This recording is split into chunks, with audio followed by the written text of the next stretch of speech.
আসসালামু আলাইকুম প্রিয় দর্শক, অন্নমঞ্চ অনুষ্ঠানে আপনাদেরকে স্বাগত জানাচ্ছি। খলিলুর রহমানকে পররাষ্ট্রমন্ত্রী করা আমার কাছে রীতিমতো বিস্ময় লাগলো।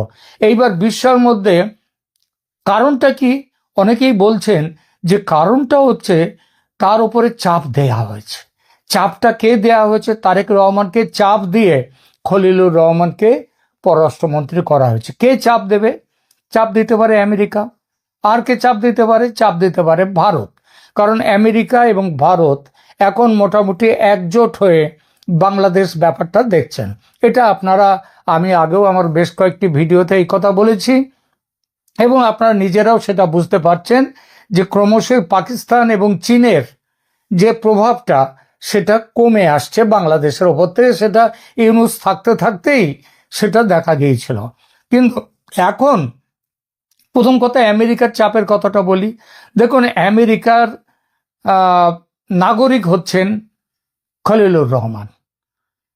তো সেই হিসেবে এবং গত 1.5 বছরে মানে তিনি তার পদে আসার পর থেকে আমেরিকার সাথে বাংলাদেশের যোগাযোগ রক্ষার ব্যাপারটা মূলত কিন্তু দেখেছেন এই খলিলুর রহমান। এমনকি তিনি জাতীয় নিরাপত্তা উপদেষ্টা ও ব্যবসা সংক্রান্ত, বাণিজ্য সংক্রান্ত ব্যাপারেও বারবার তিনি আমেরিকা গিয়েছেন, আমেরিকার সাথে যোগাযোগ করেছেন এবং আলোচনায় বসেছেন শুল্ক নিয়ে।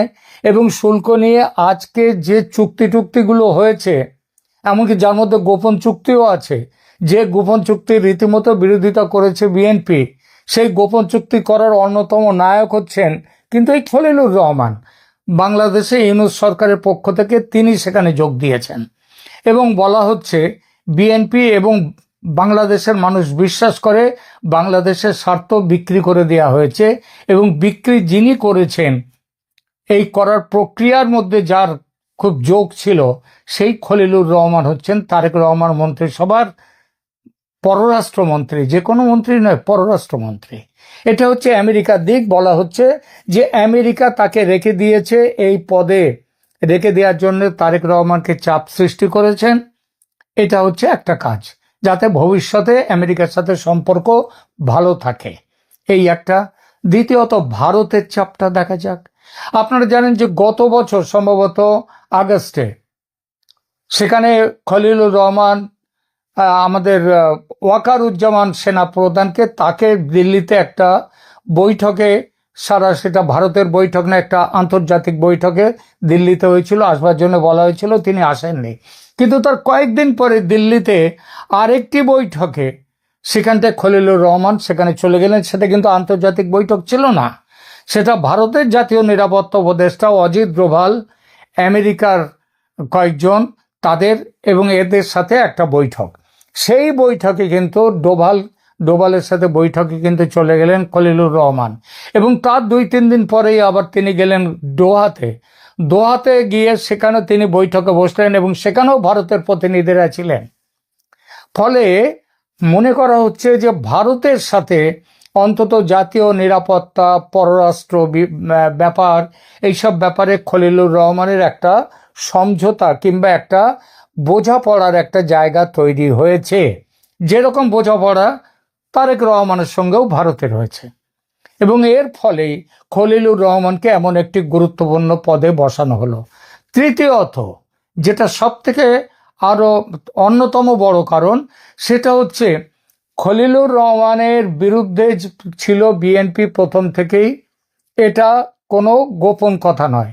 কিন্তু গত বছর যখন চলে গেলেন ডক্টর মোহাম্মদ ইউনূস, লন্ডনে গিয়ে দেখা করলেন, তারেক রহমানের সাথে বৈঠক করলেন, সেই বৈঠকে ডক্টর মোহাম্মদ ইউনূসের সঙ্গে ছিলেন তিনি আবার খলিলুর রহমান।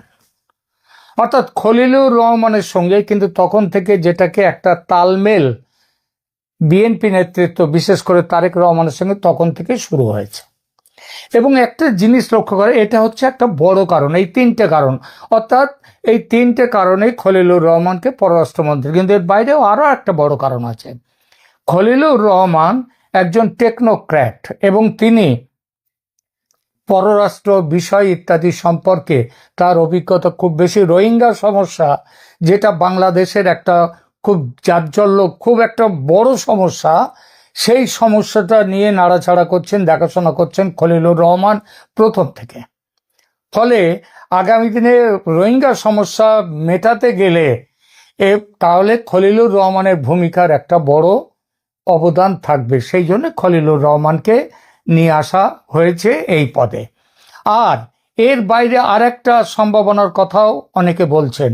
আপনারা তো জানেন যে এই সামান্য কিছুদিন আগে, মাস দেড়েক দুয়েক আগে, একটা বাংলাদেশে একটা সামরিক কূ তৈরি করার কথা হচ্ছিল। সেটা হচ্ছে একটা বিশেষ পোস্টিং নিয়ে। এই পোস্টিংয়ের একটা দিকে ছিলেন ডক্টর মোহাম্মদ ইউনূস, ছিলেন খলিলুর রহমান, এরা ছিলেন। আর একটা তার বিরোধিতা করেছিলেন ওয়াকারুজ্জামান, সেনাপ্রধান।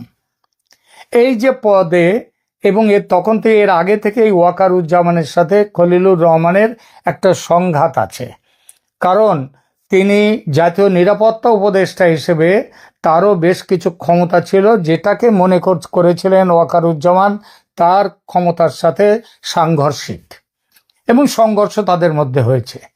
তো এই সব ব্যাপারে তাহলে কি এর মধ্যে দিয়ে ওয়াকারুজ্জামানকেও একটা চাপে রাখার জন্য কি খলিলুর রহমানকে এই পররাষ্ট্রমন্ত্রীর জায়গায় নিয়ে আসা হলো? হতেই পারে। কারণ এটাও একটা, তারেক রহমান তিনি তার হাতে একটা তাস রেখে দিলেন, যেটা সেনাবাহিনীর সেনাপ্রধানের ওপরে চাপ দেওয়ার ক্ষেত্রে যে তাসটা তিনি লাগাতে পারবেন। এরপর আমরা দ্বিতীয় যে আলোচনাটুকু করার খুব অবাক লেগেছে, সেটা হচ্ছে এই মন্ত্রিসভায় ফজলুর রহমানের অনুপস্থিতি। অ্যাডভোকেট ফজলুর রহমানকে মুক্তিযুদ্ধ বিষয়ক মন্ত্রী করা হবে বলে মোটামুটি সবাই জেনে গিয়েছিলেন, কিন্তু তাকে এই মন্ত্রিসভার এই মন্ত্রিত্ব দেওয়া হয়নি। সেইটা পেয়েছেন হাফিজ উদ্দিন আহমেদ, যাকে বীর বিক্রম, তাকে দেয়া হয়েছে। তিনিও বিএনপির একজন ভেটারান নেতা এবং মুক্তিযুদ্ধ ইতিহাস রক্ষায় তিনিও সক্রিয় বলে বলা হচ্ছে, তার একটা পরিচিতি আছে। কিন্তু ফজলুর রহমান তিনি যেভাবে গত প্রায় 1.5 বছর ধরে তিনি মুক্তিযুদ্ধের সপক্ষে যেভাবে বক্তব্য রেখেছেন, এবং এমনকি এনসিপি তার বাড়ির সামনে সেখানে ডেরা বেঁধে সেখানে স্লোগান তুলেছে, তার বিরুদ্ধে মোটামুটি অবরোধ সৃষ্টি করেছিলেন তার ফ্ল্যাটে, যে ফ্ল্যাটে তিনি থাকেন সেখানে। এবং সেখানে ফজলুর রহমান পরিষ্কারভাবে তিনি মুক্তিযুদ্ধের সপক্ষে তার বক্তব্য রেখেছেন। আমার যেটা মনে হয় সেটা হচ্ছে, এতটা মুক্তিযুদ্ধের সপক্ষে বক্তব্য, শুধু তাই না, এমনকি বঙ্গবন্ধুকে শ্রদ্ধা জ্ঞাপন করে বারবার তিনি যেসব বক্তব্য রেখেছেন, সেটা রাজনৈতিকভাবে বিএনপির লাইনে ঠিকঠাক মেলে না, যার জন্যে বিএনপি থেকে তিনি বহিষ্কৃত হয়েছিলেন গত বছর, যদিও সামান্য কিছু সময়ের জন্যে। তারপর ভোটের আগে আবার তাকে নিয়ে আসা হয়েছে। তো এই সবগুলো কারণ মিলিয়ে ফজলুর রহমানকেও মন্ত্রিসভায় নেওয়া হয়নি, যাতে ওই আওয়ামী লীগের মুক্তিযুদ্ধ এবং বিএনপির মুক্তিযুদ্ধ, আর এদের বিরুদ্ধে রয়েছে জামাত এবং এনসিপির মুক্তিযুদ্ধ বিরোধী ভূমিকা। ফজলুর রহমানকে মন্ত্রী করা হলে জামাত এনসিপির বিরোধিতা মুক্তিযুদ্ধ বিষয়ক আরও খোলাখুলি হয়ে যেত। সেই জন্যই হয়তো ফজলুর রহমানকে এরকম একটা স্পর্শকাতর মন্ত্রিসভা থেকে, বাংলাদেশের প্রেক্ষিতে এখন স্পর্শকাতর অবশ্যই, সেখানে রাখা হয়নি। তো এটাই তার পক্ষে বড় কারণ হতে পারে। তবে হ্যাঁ, এমন নয় যে তা রাখা হয়নি মানে ভবিষ্যতে যে তিনি কখনো আসবেন না, সেটাও নয়। কিন্তু ভবিষ্যতের কথা এখানে ছেড়ে দেয়া যাক, কারণ ভবিষ্যতের কথা নিয়ে তো আজকের এই আলোচনা চলবে না। তো এই দুটো মন্ত্রিসভার, হ্যাঁ, গয়েশ্বর রায়কে রেলমন্ত্রী দেওয়ার একটা কথা হয়েছিল, সেটাও তিনি পাননি। কিন্তু যদিও আমিও একটা সম্ভাব্য মন্ত্রিসভার একটা তালিকা একদিন পেশ করেছিলাম আমার এই চ্যানেলে, সেখানে বলেছিলাম গয়েশ্বর রায় রেলমন্ত্রী হবেন, কিন্তু গয়েশ্বর রায়কে রেলমন্ত্রী করা হয়নি। কেন করা হয়নি, কি ব্যাপার, সেটা নিয়ে খুব বেশি আলোচনায় আসেনি। মূলত আলোচনা হয়েছে খলিলুর রহমানকে নিয়ে, এবং কিছুটা আলোচনা হয়েছে অবশ্যই ফজলুর রহমানকে মন্ত্রিসভায় মুক্তিযুদ্ধ বিষয়ক মন্ত্রী করা হয়নি তার জন্য। এছাড়া আরেকটি বিষয় নিয়ে দুটো কথা বলবো। সেটা হচ্ছে বাংলাদেশে আওয়ামী লীগের ফিরে আসা নিয়ে সেটা কি হতে চলেছে আগামী দিনে। অনেকেই বলেছেন যে বাংলাদেশে আওয়ামী লীগের ফিরে আসা, আমিও বলেছি এটা সময়ের অপেক্ষা। শেখ হাসিনা তার ফিরবেন কিনা সেটা অন্য প্রশ্ন, আমি সেটা নিয়ে আজ এখন আলোচনা করছি না। কিন্তু আওয়ামী লীগ যে বাংলাদেশে আর ফিরে আসছে, এখনো তাদের ওপর থেকে সরাসরি সরকারি নিষেধাজ্ঞা প্রত্যাহার করা হয়নি, কিন্তু তাহলেও বেশ কিছু জেলায় তাদের অফিস কাছারি খুলতে শুরু করেছে এবং এটা চলতেই থাকবে। যত দিন যাবে তারা আরো বাইরে বেরিয়ে আসবে। মনে রাখতে হবে, আওয়ামী লীগকে কিন্তু দল হিসেবে তাদের ওপরে নিষেধাজ্ঞা জারি করা হয়নি। দল হিসেবে তারা থাকতে পারবে না এমন কোনো নিষেধাজ্ঞা জারি হয়নি। নিষেধাজ্ঞা যেটা জারি হয়েছে, আওয়ামী লীগ কোনো কর্মসূচি করতে পারবে না, এই বিষয়টা নিয়ে নিষেধাজ্ঞা জারি হয়েছে। দল হিসেবে কিন্তু কোনো নিষেধাজ্ঞা জারি হয়নি। এখন সেই নিষেধাজ্ঞাটাও খুব শিগগির উঠে যেতে বাধ্য। তার কারণ হচ্ছে, সেটা নিয়ে আর একটা ভিডিও আমি আজকেই করব পরে। সেটা হচ্ছে কেন আওয়ামী লীগকে নিতে তার উপর থেকে ওই কাজকর্ম করতে পারবে না, এই ব্যাপারে যে নিষেধাজ্ঞা রয়েছে সেটা প্রত্যাহার করতে বাধ্য এই সরকার। রাজনৈতিক দৃষ্টি দিয়ে দেখতে গেলে সেটা আলোচনা করব। ১.৫ বছর পর অনির্বাচিত সরকারের হাত থেকে মুক্তি পেল বাংলাদেশ। হয়ে গেল নতুন নির্বাচিত সংসদ সদস্যদের শপথ, সাথে হয়ে গেল মন্ত্রিপরিষদ গঠন এবং নতুন মন্ত্রী প্রতিমন্ত্রীদের শপথও। প্রথমবারের মতো প্রধানমন্ত্রী হওয়া তারেক রহমানের পুরো মন্ত্রিপরিষদের সবচেয়ে বড় চমক হলো ১.৫ বছর পর বিদায় নেওয়া অন্তর্বর্তী সরকারের জাতীয় নিরাপত্তা উপদেষ্টা ডক্টর খলিলুর রহমানের অন্তর্ভুক্তি। অতীতে যেটি ঘটেনি সেটি ঘটেছে এবার। পররাষ্ট্রমন্ত্রী হিসেবে খলিলুর রহমানের নিয়োগ নিয়ে সামাজিক মাধ্যম সহ নানা মহলে হচ্ছে আলোচনা সমালোচনা। সেসব আলোচনায় উঠে আসছে নানা ধরনের কথা। সবচেয়ে আশ্চর্যের বিষয় হলো যে সালাউদ্দিন আহমেদ সহ বিএনপির একাধিক শীর্ষ নেতা মাত্র ৯ মাস আগে খলিলুর রহমানের পদত্যাগ চেয়েছিলেন, বিদেশি নাগরিক দেশের বিরুদ্ধে ষড়যন্ত্র করছিলেন বলে অভিযোগ করেছিলেন, তাদের কি এখন পাশাপাশি চেয়ারে বসে ক্যাবিনেটের মিটিং নিতে হবে সিদ্ধান্ত। খলিলুর রহমানের এই নিয়োগ নিয়ে সামাজিক মাধ্যমের একটি আলোচনা হলো মার্কিন সুপারিশে বিএনপির সাথে আগে থেকেই বনিবনা হওয়ার সিদ্ধান্ত অনুযায়ী ক্যাবিনেটে ডক্টর খলিলুর রহমানকে রাখতে বাধ্য হয়েছেন তারেক রহমান। আবার অনেকে বলছেন এর মাধ্যমে আসলে অধ্যাপক ইউনূসের উপদেষ্টা পরিষদের শক্তিশালী অংশটি যে বিএনপির গুপ্ত লোক ছিল সেটিরই কি ইঙ্গিত দেয় এই নিয়োগ?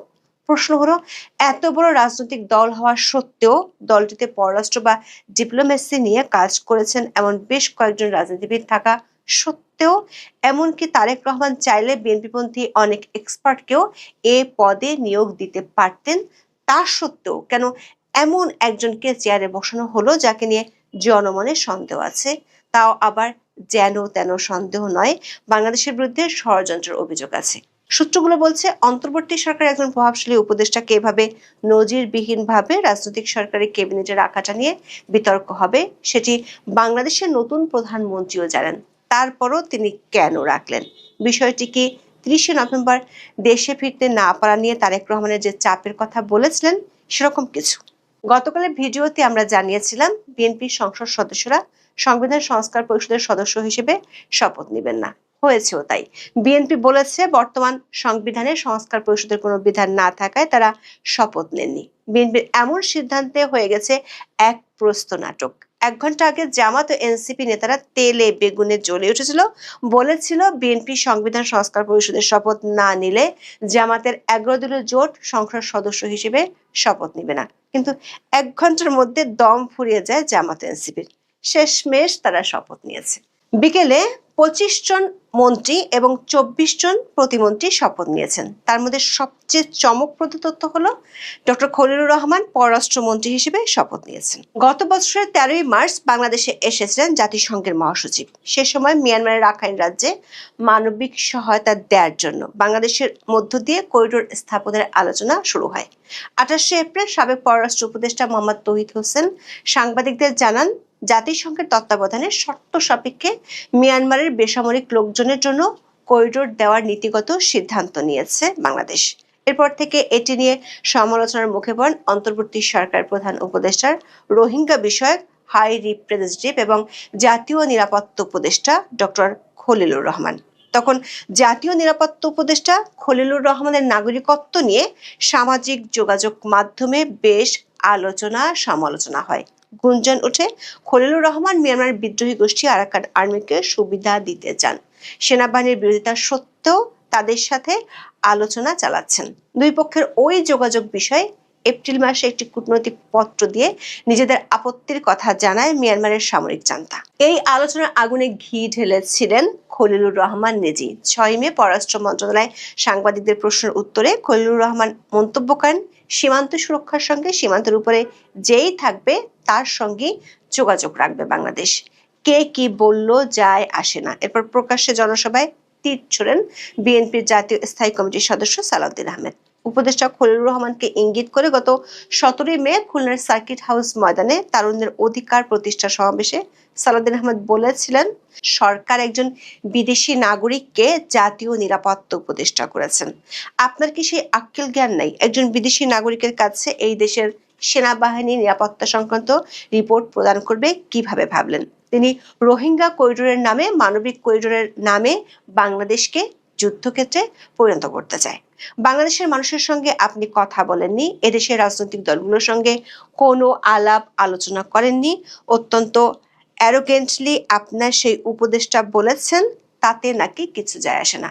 সালাউদ্দিন আহমেদ অধ্যাপক ইউনূসের উদ্দেশ্যে বলেছিলেন, সেই জাতীয় নিরাপত্তা উপদেষ্টাকে আপনি বিদায় করুন। হয় তিনি নিজে পদত্যাগ করবেন, না হলে আপনি তাকে বিদায় করবেন। এদেশের নিরাপত্তা সংক্রান্ত কোনো জাতীয় দায়িত্ব বিদেশি কোনো নাগরিকের হাতে থাকতে পারে না। এই নাগরিক ষড়যন্ত্র করছে বাংলাদেশে একটি অস্থির পরিস্থিতির সৃষ্টি করার জন্য। পরদিন সালাউদ্দিন আহমেদের অভিযোগের জবাব দিতে সংবাদ সম্মেলন ডাকেন খলিলুর রহমান।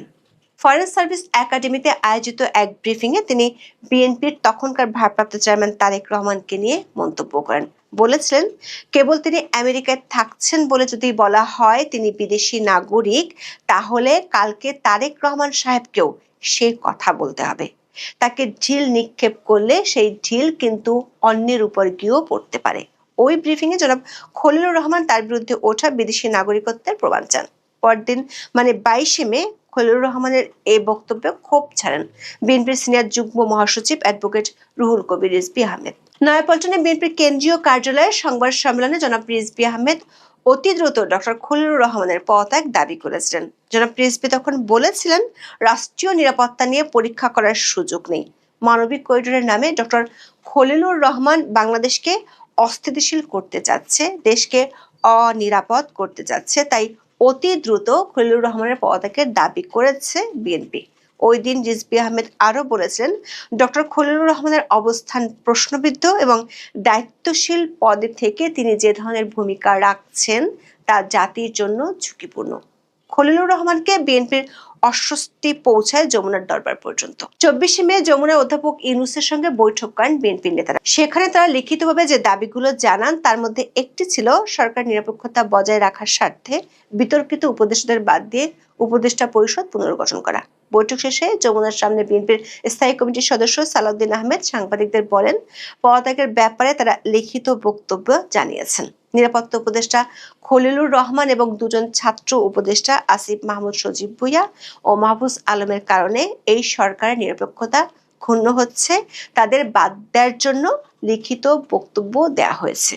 কিন্তু মে মাসের ওই উত্তেজনা হঠাৎ করে নাটকীয় মোড় নেয় জুন মাসে। 13 জুন অধ্যাপক ইউনূস ঢাকা থেকে উড়াল দিয়ে লন্ডনে যান তারেক রহমানের সাথে বৈঠক করতে। সে বৈঠকের আগ পর্যন্ত খলিলুর রহমান সম্পর্কে বিএনপির নেতারা বিষোদ্গার করেছিলেন, কিন্তু ওই বৈঠক শেষে সরকারের পক্ষ থেকে ব্রিফ করেন খলিলুর রহমান। যে খলিলুর রহমানকে বিদেশি নাগরিক বলেছিলেন বিএনপি নেতারা, যার বিরুদ্ধে অভিযোগ তুলছিলেন তিনি দেশের বিরুদ্ধে ষড়যন্ত্র করছিলেন, তার সাথে লন্ডনে তারেক রহমান বেশ হাস্যোজ্জ্বল ভঙ্গিতে হ্যান্ডশেক করেন। সূত্রগুলো বলছে, ওই বৈঠকের মধ্যস্থতাকারীদের মধ্যে একজন ছিলেন খলিলুর রহমান। দুজন পশ্চিমা রাষ্ট্রদূতের সহায়তায় তিনি সে সময় বিএনপির শত্রু থেকে লন্ডনের তারেক রহমান পর্যন্ত পৌঁছে গিয়েছিলেন।